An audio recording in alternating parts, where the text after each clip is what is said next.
what the reported Iranian missile barrage against USS Abraham Lincoln may reveal. Commentary. Since the advent of the anti-ship cruise missile in the mid-1960s, there has been a cottage industry in predictions about the end of the aircraft carrier. That chorus began on October 21, 1967, when two Egyptian Navy Soviet-made Komar fast attack ships launched Styx anti-ship missiles, sinking the Israeli destroyer INS Eilat. It grew louder after the 1982 Falklands War, when Argentine launched French-made Exocet anti-ship missiles sank the British destroyer HMS Sheffield and the container ship Atlantic Conveyor.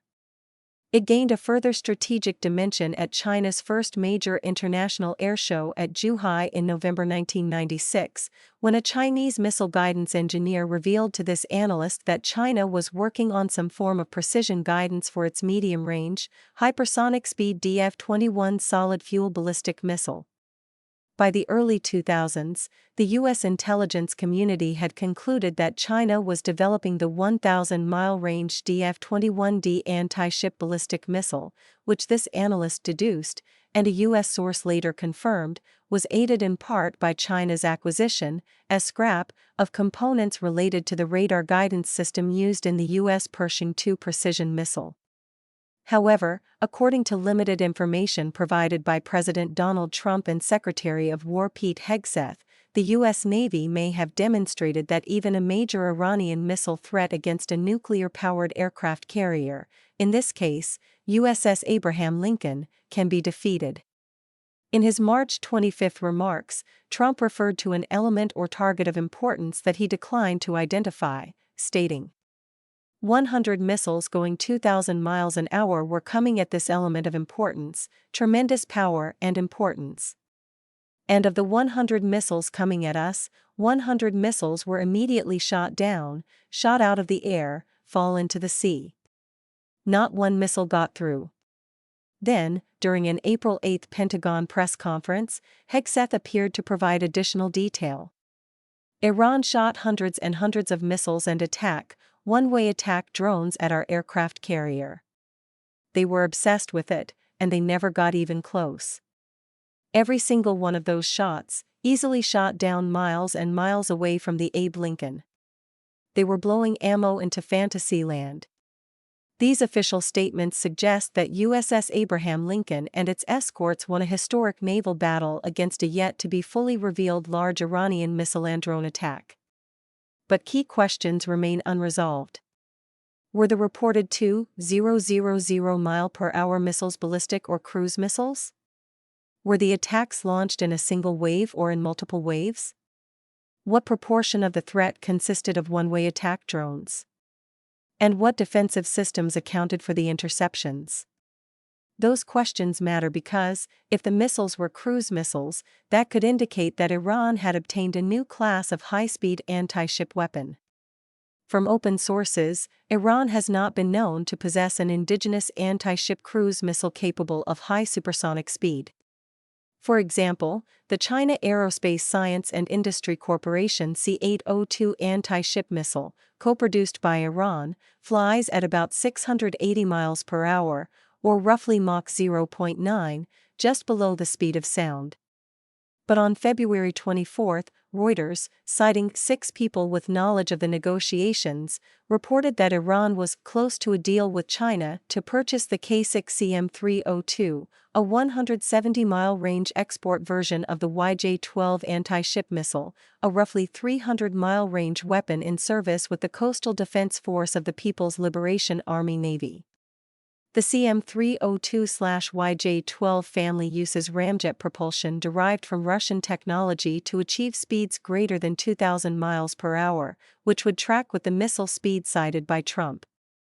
If so, one possibility is that Iran had already obtained CM-302 class capabilities, or perhaps the longer-range YJ-12 itself, before the start of hostilities on February 28 in violation of UN and other sanctions restricting the arming of Iran. Such a transfer could have taken place weeks or months earlier, since Iranian forces would likely have required training to operate and maintain the missile. A more serious possibility is that the missiles may have been employed with direct Chinese technical assistance, something Beijing has been willing to risk in past proxy contests, including support for North Vietnam during the war against South Vietnam and the United States. What U.S. sources have not yet clarified is whether Iran also employed solid-fuel anti-ship ballistic missiles, such as the optically guided 430-mile range Zolfaghar. Nor have U.S. officials specified the types and numbers of one-way attack drones used against the Lincoln, though these would have been slower, subsonic missiles. The U.S. Navy has had decades to prepare for the problem of defending carriers against high-speed missile attack, a challenge that began with advanced Soviet ship-dash, submarine-dash, and air-launched supersonic anti-ship missiles in the 1960s. During the Cold War, a large share of that burden fell to U.S. Navy nuclear-powered attack submarines tasked with destroying Soviet missile launch platforms, while carrier-based McDonnell Douglas F-4 Phantom and later Grumman F-14 Tomcat fighters, supported by E-2 Hawkeye radar aircraft, were expected to intercept Soviet bombers and their missiles.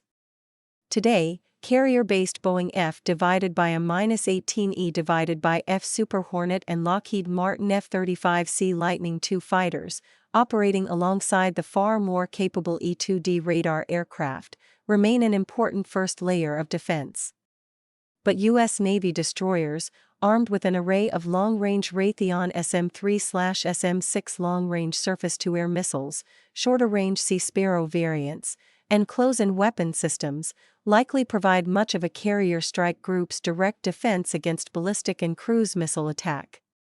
If the Kasich CM-302 or YJ-12 was in fact used against USS Abraham Lincoln, then the U.S. Navy may already have gained valuable combat experience against a missile family highly relevant to a future war in the Western Pacific. The PLA Air Force fields an air-launched version of the YJ-12 on its CN H-6K, H-6J, and H-6N bombers, which possess a combat radius of roughly 2,000 miles.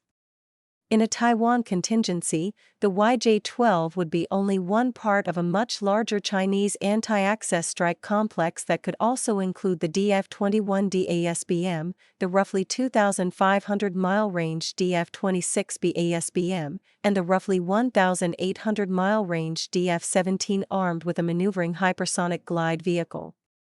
While U.S. Navy carrier battle groups still face formidable threats from the PLA, this incident may already suggest that such formations can be defended against at least some modern missile attacks, and that long-standing claims of the carrier's obsolescence remain easier to make in theory than to prove in combat. The incident may also help explain Trump's determination to deter future arms transfers to Iran. On April 8, Trump posted on Truth Social, "A country supplying military weapons to Iran will be immediately tariffed on any and all goods sold to the United States of America, 50%, effective immediately." If subsequent reporting confirms Chinese missile transfers to Iran, then the encounter involving USS Abraham Lincoln will matter far more than the Iran war. It will also bear directly on how the United States assesses the real-world performance of a class of missile threat, which would likely figure prominently in any future Chinese campaign against Taiwan.